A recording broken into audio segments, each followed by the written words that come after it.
the questions that you have to answer are relatively consistent for any VC investor, and they will want to invest in you if you're able to answer really these three key questions succinctly, which is, I think they all boil down to, one, why you? So why are you the right team or set of founders to go after this particular large opportunity?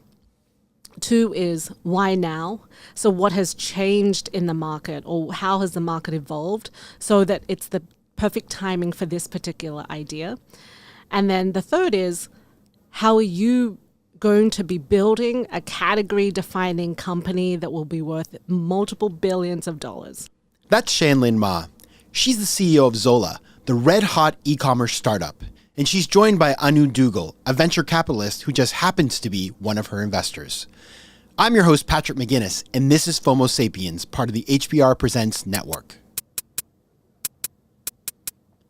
My name is Patrick McGinnis, and I'm the guy who invented the term FOMO. That's short for fear of missing out. Today, FOMO is an epidemic, and it's changing us so much that it sort of feels like we're evolving into a new species. But FOMO doesn't have to take over your life. You can find the power to choose what you actually want and the courage to miss out on the rest. I'll show you how right here on FOMO Sapiens. FOMO. FOMO.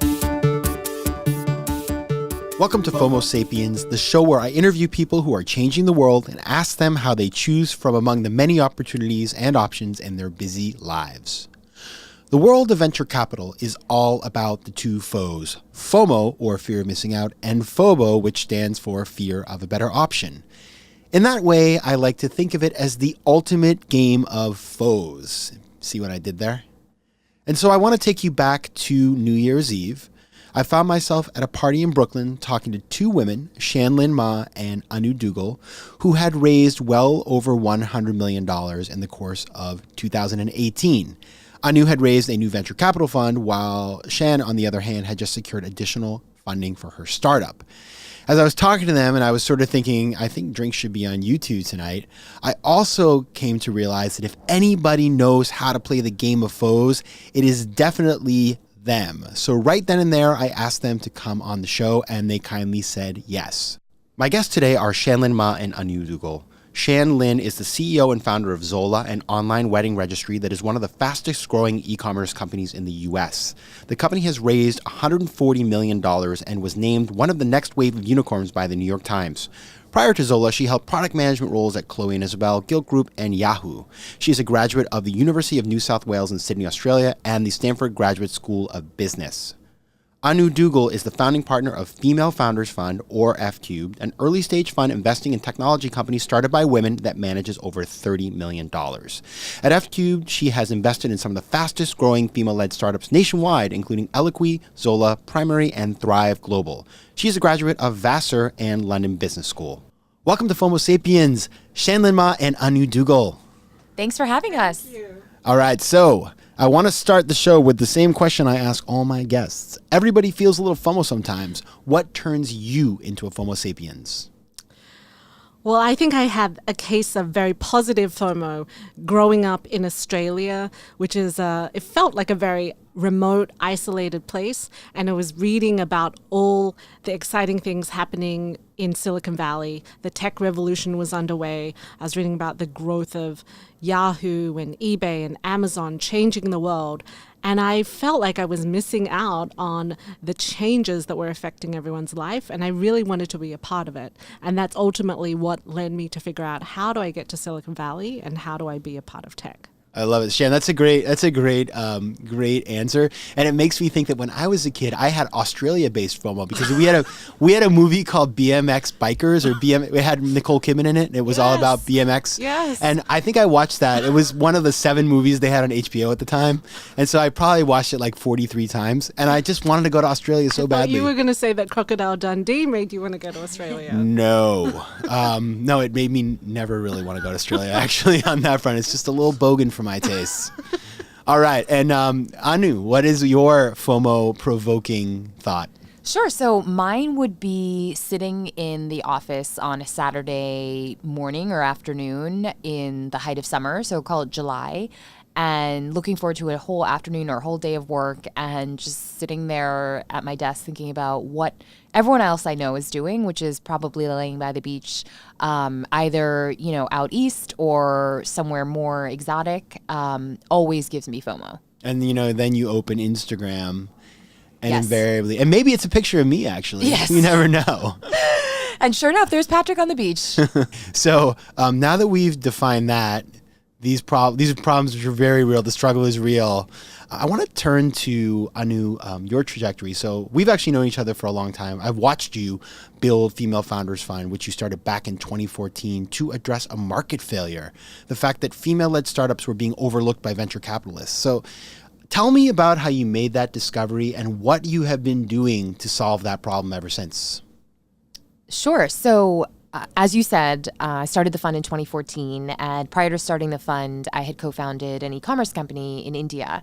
And it was really through that experience that I got to understand both sides of the table. So the founders and the funders of whom were almost kind of unanimously male, and founders who were starting to look a little different than the traditional kind of college dropouts. And so for me, after I went through the experience of starting this company, we got acquired, and I came back to New York and started doing some angel investing and saw this trend where you were seeing really interesting female founders come out of large tech companies or other industries with great ideas, lots of experience, and really struggling to get access to that first round of capital. And obviously, if you can't get access to that first round, you are never going to build a large, scalable tech business. And so I thought, there's an opportunity to capture this white space and focus on it and build a brand that was not just about providing capital, but also creating an ecosystem. Because, there's so many ways in which you can get capital, but to actually create value above and beyond that, for me as an entrepreneur, was way more interesting. And so that was the genesis. It was at a point where female founders, there really weren't that many of them. And so it was very challenging to convince people that this was a real thesis. But, fast forward to today, and it's exciting to see how things have changed. And one thing I like about your website, which everybody here should visit, is that you've actually put data behind this situation. And so I remember you came out with a report a couple years ago that showed that I think the number was like 17 or 18% of the founders of companies that raise money in New York City, I believe, venture capital, were female, which is by no matter how you cut it, it's clearly too low, and there's something wrong there. Has that changed ever since you started Female Founders Fund? Yeah, so I will say at a broad level, we are very aware of the fact that call it less than 2% of venture capital nationwide goes towards women. But at the same time, it's also important to highlight the changes that are being made. And Shan and I actually were on a panel this morning and we're talking about this. So what we started doing in 2014 was putting together a report that tracked Series A rounds. And Series A rounds are really where institutional capital first comes in a company's life cycle. And so we looked at, Series A rounds across both male and female founders. And in 2013, my friend Shan here was the only female-founded company in New York that raised a Series A. And, sorry, that was 2013, I said, right? Yeah, 2013. Fast forward 5 years to 2018, and there were 18 Series A rounds led by female founders. And so yes, we can all acknowledge that there's a lot of work that needs to be done, but I think it's also important to recognize that that's a massive leap, and those female-founded companies will hopefully go on to raise a B and a C and hopefully be the next billion-dollar businesses. So yes, we are definitely seeing change happen. Wow, that's impressive. And if you think about it, I'm quite certain that we haven't done 18 times the venture capital because things have kind of been pretty steady. So that's a tremendous sea change. So I want to shift gears here and talk to that intrepid entrepreneur who in 2013 raised that round. So Shan, you are the CEO of a company that, and I think when we first met, we met a couple of years ago now, and I had just used Zola, and I was on my way to a wedding, and my friend had registered, and I thought to myself, like, oh my God, another wedding registry company. This is going to be really painful. But I logged in, and I think it was like 4 clicks later, the gift was gone. I had sent it off to them. Everything was taken care of. And I remember thinking, wow, this is a very well-designed product. And as I learned more about you, I realized that you come from the product side of things. So you have infused the company with the product-minded, a customer-minded approach to things. But for maybe the person who has used Zola once or twice, or maybe hasn't used it before and doesn't yet know all about the company, what is Zola? What has been your trajectory, and where are you taking the company? Sure. Zola is today the fastest growing wedding company in the country. We started the company with the idea that we could serve the newly engaged couple from the day they get engaged through their entire wedding planning journey and into their first years of newlywed life. And if you think about it, the couples getting married today, they are the millennial generation. They're unlike any other generation in that they're getting married older. They live together before they get married for the most part. They prioritize different things to previous generations. And in every other part of their life, they expect great mobile apps or products that just make life easier. And in 2013, my co-founder, Nobu, and I, we had worked together for years building great product experiences in e-commerce, primarily at this company that was in New York called Gilt Group, which was one of the pioneers of making shopping fun and fast and easy. And we felt like we were able to create products there that customers really loved because they told us again and again how much they loved it. And so we thought, what are the things that our friends use that we think could be much better? And 2013 happened to be the year that all my friends got engaged at the same time. And I was buying a lot of presents from a lot of very painful, antiquated e-commerce sites. A funny story, I asked one of my close friends when I was buying from her registry, I could only afford a spoon and it was $150. And I was so annoyed. And her registry didn't even work on a mobile phone. I had to go to a desktop to buy it. And so I complained to her. I'm like, dude, what is happening with your registry? And she said, oh, it's just so painful to set it up. I asked my mother to do it because I couldn't handle it and I have no idea what's on there. And it made us think there has to be a better way. So we set out to really reinvent the wedding registry and let couples register for things they really want, from products to experiences to cash, in a way that's fully personalized and that the couple has full control over when and where they receive their gifts. And now over time, as we've grown really quickly in registry, we've had our couples lead us into more and more of their wedding planning journey.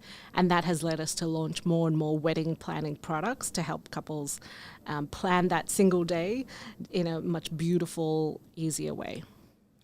It's impressive. The growth of this company has been extraordinary. And Anu, you are an investor in Zola, so that's why she's smiling very big right now, because this is a very exciting business, and I'm frowning because I'm not an investor. But I want to know, how did this funding relationship take place?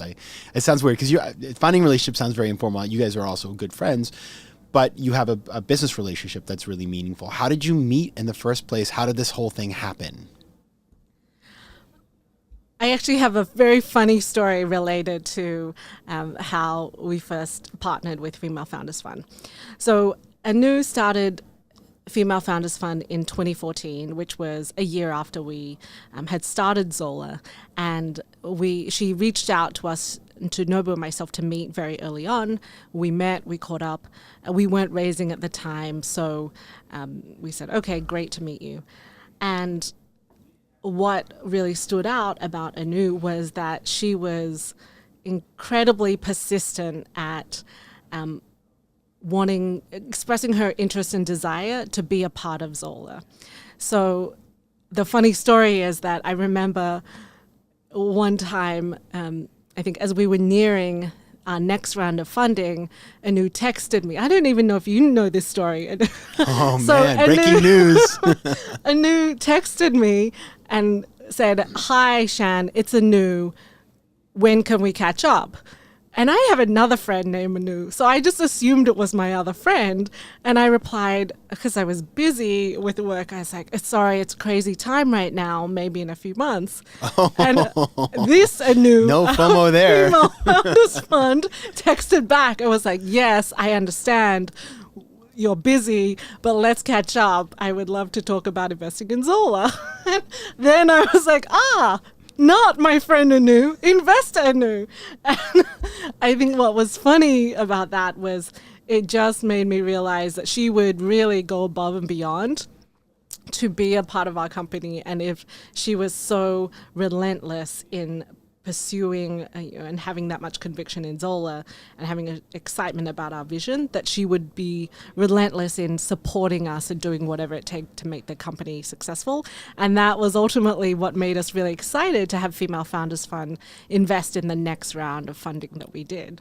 And since then has been really equally relentless in supporting us as we scaled the company. All right, I want a hot take from you, Anu, on this breaking news. That is hilarious because I have no recollection and I probably didn't even know about this, but it does sound familiar in the relentlessness of, trying to convince you. My first memory is actually sitting with you and Nobu at Soho House.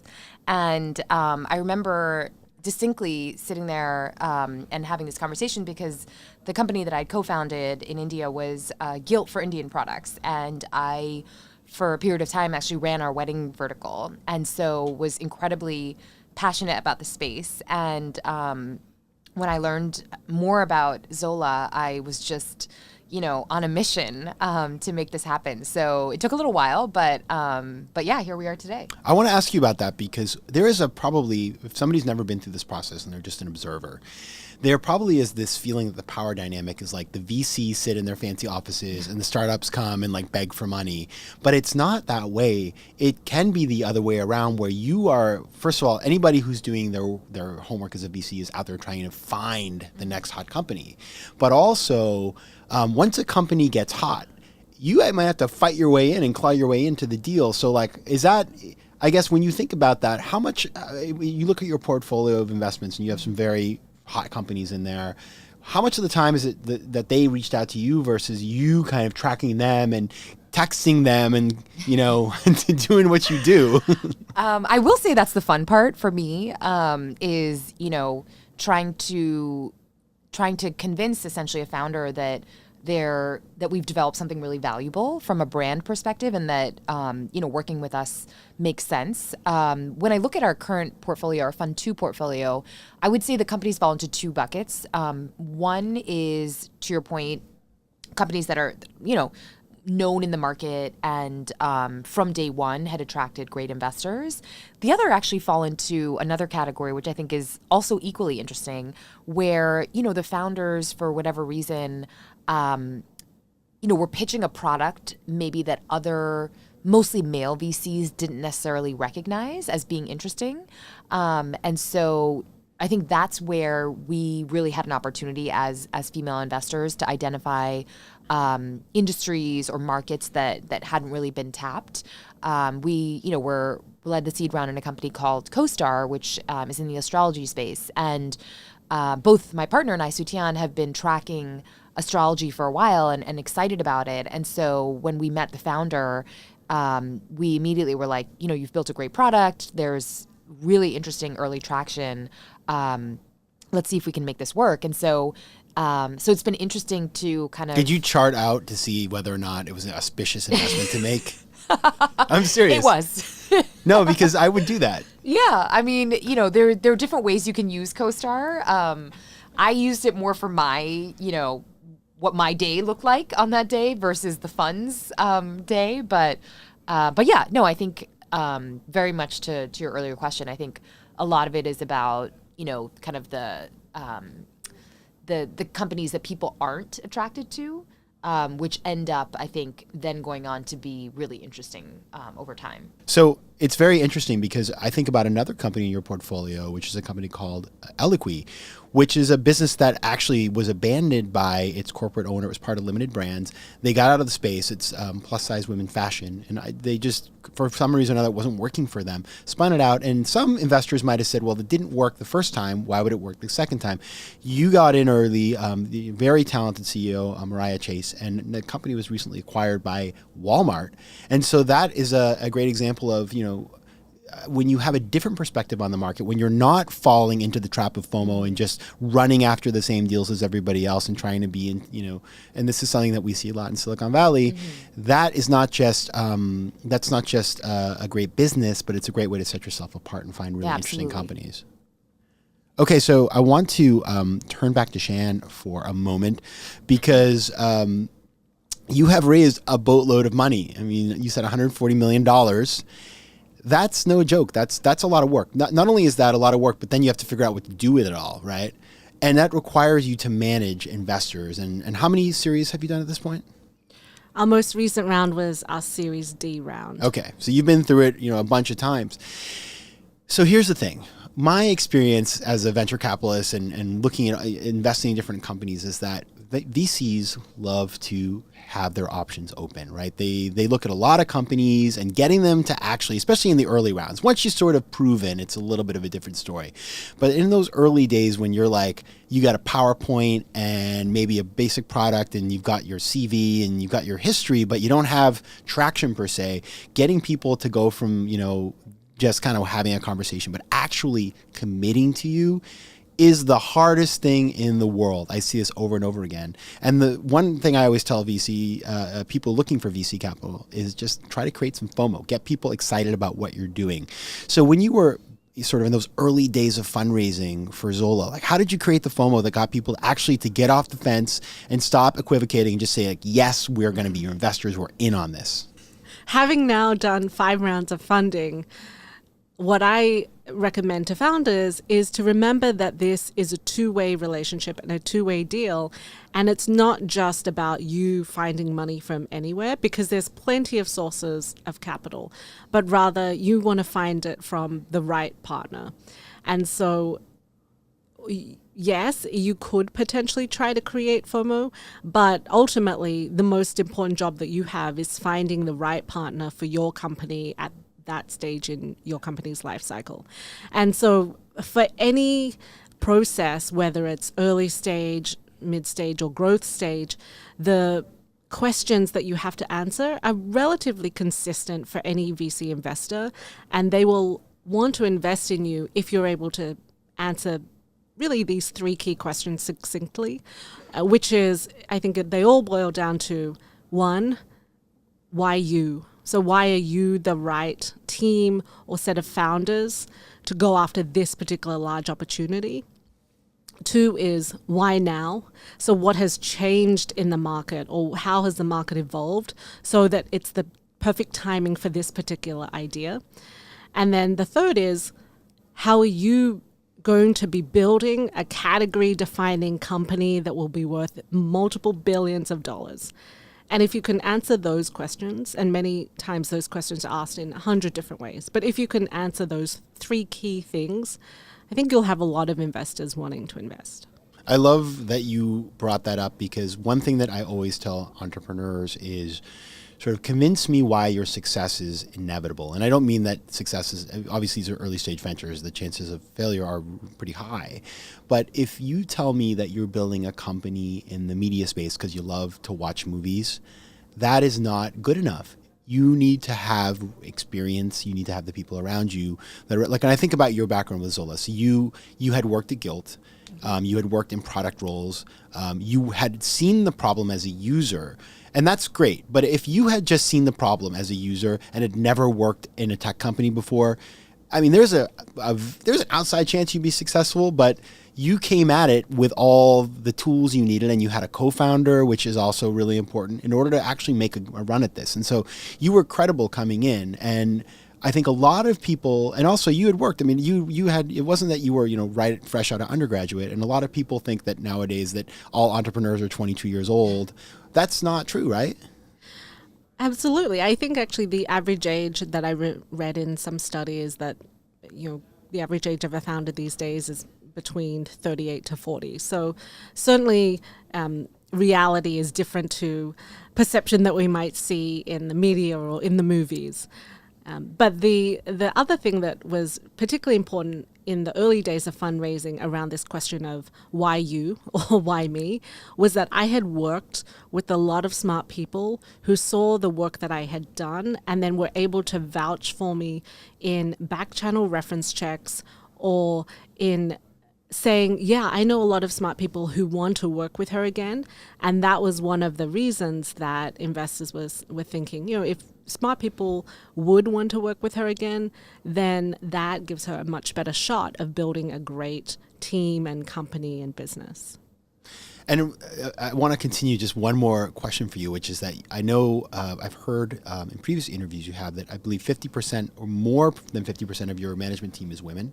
Yes. And also you have diversity of all types, from religion to sexual orientation to race to, yes. I guess, national origin. Yes. You're from Australia. Yes.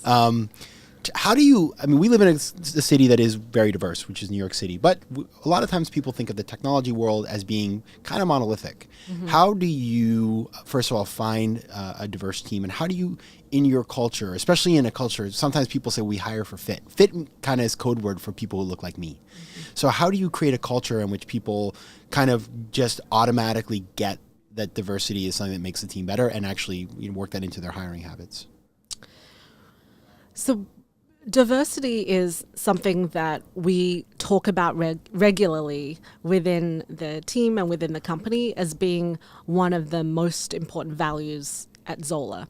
And so we talk about it regularly, whether it be at all team meetings or in different recruiting committees where we're interviewing different candidates for certain roles, or when we're asking the team to think about if they know of any candidates for the open roles that we have open.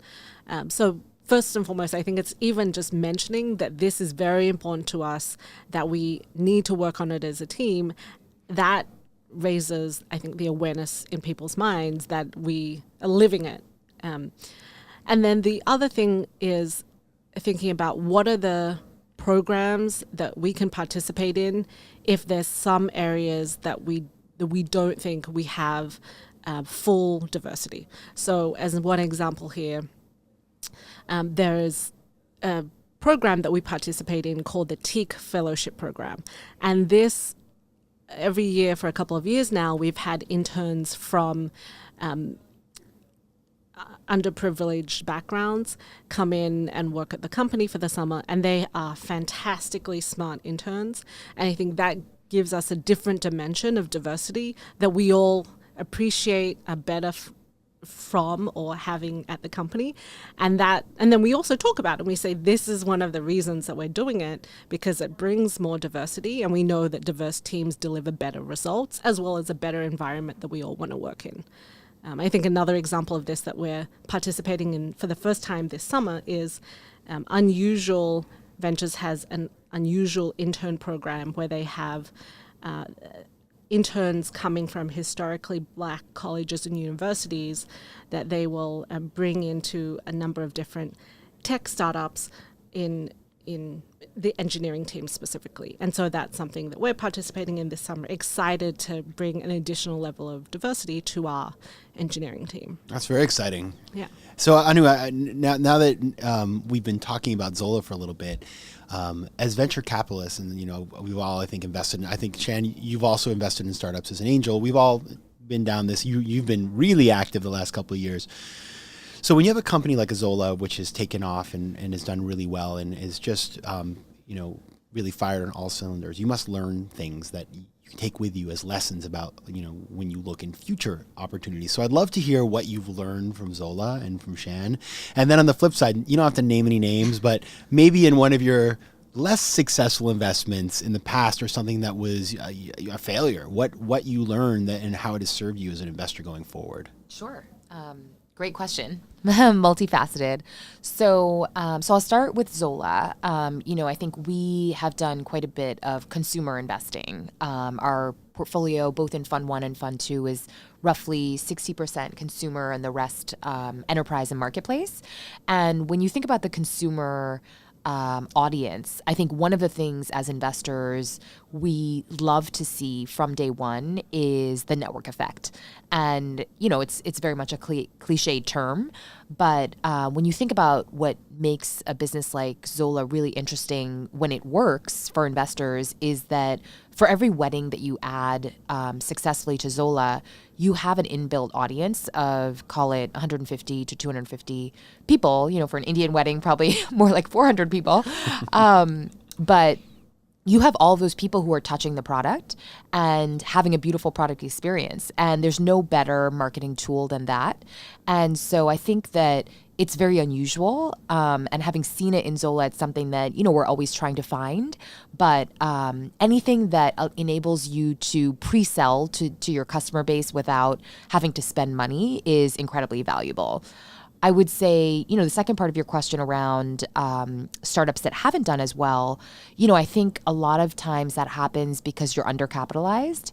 And we recently had Mark Lore from Walmart now and Jet come in to talk about, his company's ramp. And, one of the things that he said was that when you think about growing your business, seeing that month over month, quarter over quarter, year over year growth is incredibly important. And so if you have a product that's working, you need to spend to be able to maintain that growth and to ultimately be able to pitch to investors. And so I think that one thing that we've seen on the flip side is companies that don't take that risk and then don't see that growth and then have a hard time raising capital. So that would be the flip side.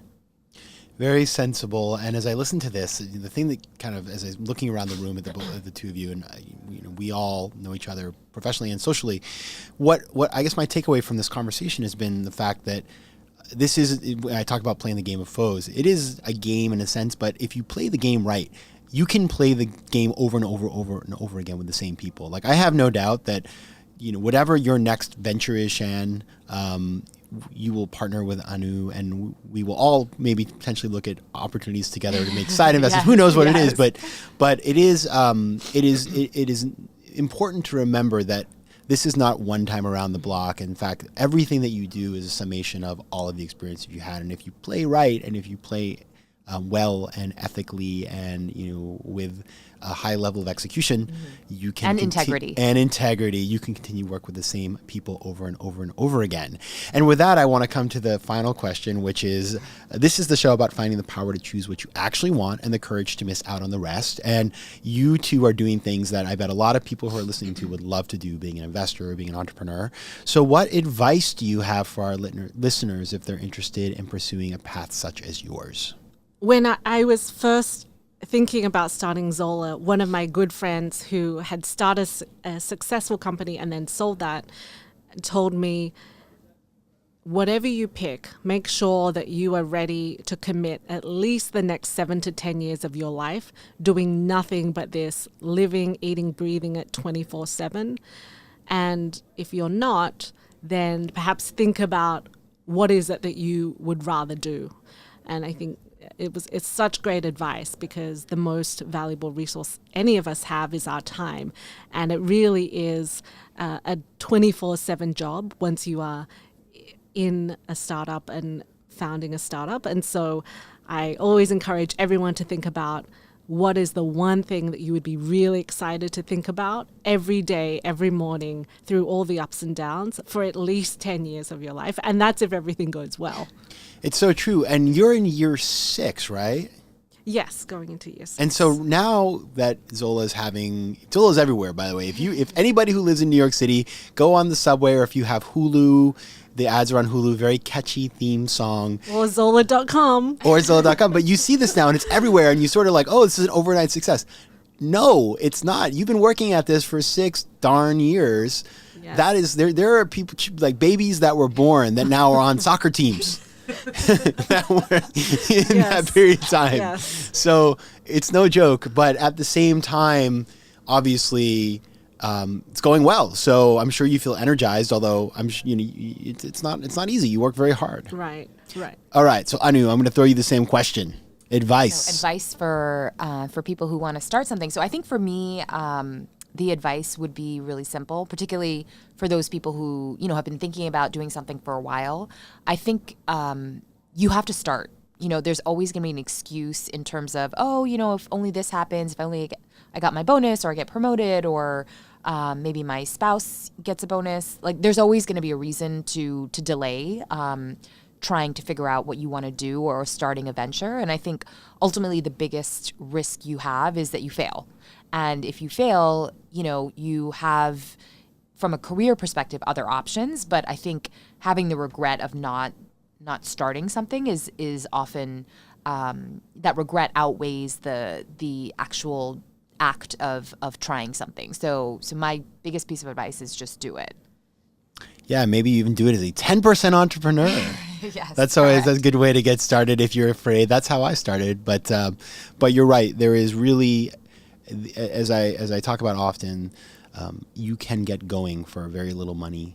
These days, you can start on the side and maybe ramp up full time. Or if you really know what you're doing and you believe in it and you're ready to go, you can just jump right into it. But it is certainly, if you don't even try, the saddest thing in the world is to see somebody who clearly wants to be doing something else and spends years thinking about that reality and never makes that jump and then looks back with massive amounts of FOMO. And, you just want to, you want to explore those things before it's too late to make those changes. I want to end the show by asking you guys where we can find you. I'm sure listeners are intrigued to find out more about Zola and F Cubed and about you. So where should they go if they want to find out more about you? Well, I am on Zola.com, but on the social media networks, I'm also on Twitter and Instagram at Shan-Lyn M. Perfect.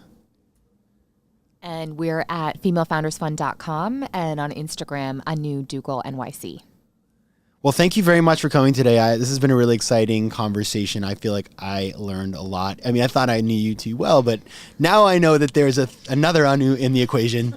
And so I want to thank you so much for coming, and I want to wish you both the best of luck. And hopefully next year at New Year's, we'll be celebrating another year of accomplishments. So thanks a lot. Thanks for having us. Thank you. FOMO. And now it's time for the FOMO moment of the show. This is the time where I talk about FOMO and its role in pop culture or tell you about something that's giving me FOMO. And today I want to talk about an email that I got out of the blue from Monsignor Frederick Dolan. In his message, he explained how he had used both FOMO and FOBO in his sermons to show that these forces can distract you from the truly important things in life, particularly when it comes to spiritual matters. I was super intrigued by his message, so I decided to find out a little bit more about the Monsignor, and thanks to Google, I learned that he is a graduate of Harvard Business School, and after a career in finance at places like Merrill Lynch, he entered the priesthood. Today, he is the vicar of Opus Dei in Canada. And so, over the past few months, I've gotten to know Father Fred. He's a great person, and he's even sent me some podcasts of his FOMO and FOBO related sermons. And I have to tell you, as a product of a Catholic education and a Catholic childhood, I have enjoyed hearing them, and I have to say that my favorite line from all of his sermons has to be this one. And I quote, "Lord, liberate us from FOMO." I couldn't say it better myself. So here's to you, Father Fred. Thank you so much for reaching out. FOMO. If you have an idea for the FOMO moment of the week or you have a question, reach out to me at letsconnect@patrickmcginnis.com or send me a tweet at pjmcginnis. Also, you can take the official FOMO Sapiens diagnostic at patrickmcginnis.com/FOMO-quiz and find out if you're a FOMO Sapiens. FOMO Sapiens is part of the HBR Presents network. The show is produced by AW360 and recorded in New York City. Theme music is by Mike McGinnis. If you like today's show, please be sure to subscribe, rate it, and recommend it to your friends. And as always, you can find me at patrickmcginnis.com. You can also take the official FOMO diagnostic at patrickmcginnis.com/FOMO-quiz to find out if you're a FOMO Sapiens.